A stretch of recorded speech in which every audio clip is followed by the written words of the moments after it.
Butas na yung bulsa namin sa pagpagawa ng bahay pero laban pa rin.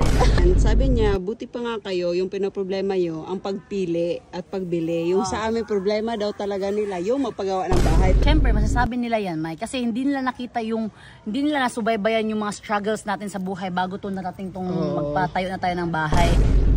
Mga pangga! Dumating na yung in-order natin ng mga laminated marine para sa closet natin, sa cabinet, sa kitchen. Ayan. Sobrang dami guys. Tingnan nyo naman. At may, kulang pa yan ng 20 sheets ha. Oh, kasi may truck na darating bukas ata. Oy. So, sambulan na sila dito mga pangga kasi yung magta-tiles, pintura, sa cabinets, dito sa stone, sa fence, dito sa gate.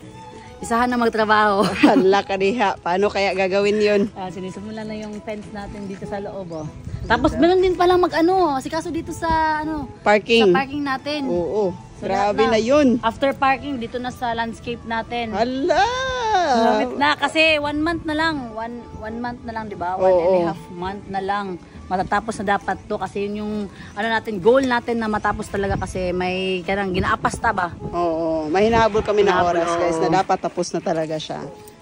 Sana nga, let's go. Ayan, may pintura na pala yung roof deck natin Agad-agad, Mike. Kanina lang natin 1 PM. Binili yung mga pintura tapos ngayon may pintura na. Sabi ko, bakit ang bilis? Sabi ni Jenny, gusto mo mabilis eh. Agad-agad na. Agad-agad. Tapos may napintura na din sa harap, Mike. Talaga? Hala, ang galing naman. Ayun nagsisimula na doon sa gilid. Sa taas. Ayun, doon may nagpipintura na nga. Ang galing, May. Beach nga. Beach nga. Magiging maganda yan pag nandyan na yung mga stones. Natural stones na binili natin. Tsaka yung WPC na binili din natin ngayon, di ba? Ala! Lord, thank you, Lord.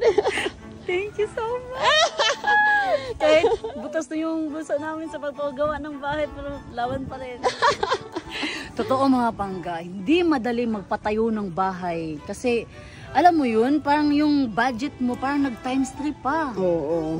Hindi pa tapos pero nag-exceed na kami mga pangga pero sige lang, utungon na mo ni Lord kay na naman ni ginatag ba ni mo sa mua. Padayon na mo if mag-short talaga kung wala na kaming budget sa bahay, stop muna o kahit ulit. 'Di ba?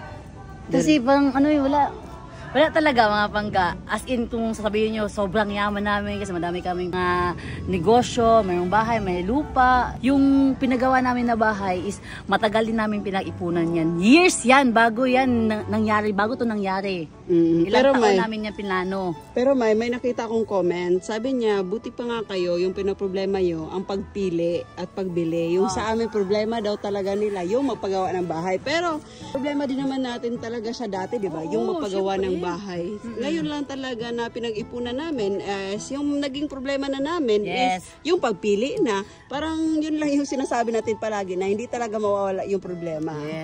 Siyempre, masasabi nila yan, Mike, kasi hindi nila nakita hindi nila nasubaybayan yung mga struggles natin sa buhay bago to narating tong magpatayo na tayo ng bahay. Siyempre, parang success na lang yung nakita nila pero yung mga ganapan natin before wala. Hindi nila nakita yun.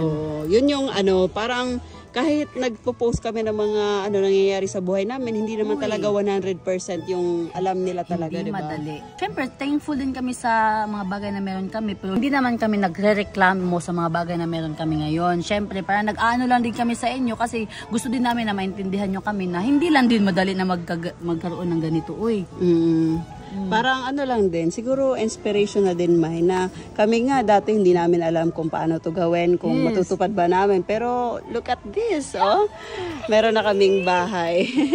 Thank you, Lord. So, hindi madali yung journey talaga at sobrang thankful naman kami sa mga followers namin na sumusuporta talaga namin at ng mga nanonood ng videos natin, 'di ba? At sumusuporta din sa mga negosyo natin, syempre. Thank you, Lord. So, ayan. Malapit na talagang matapos, guys.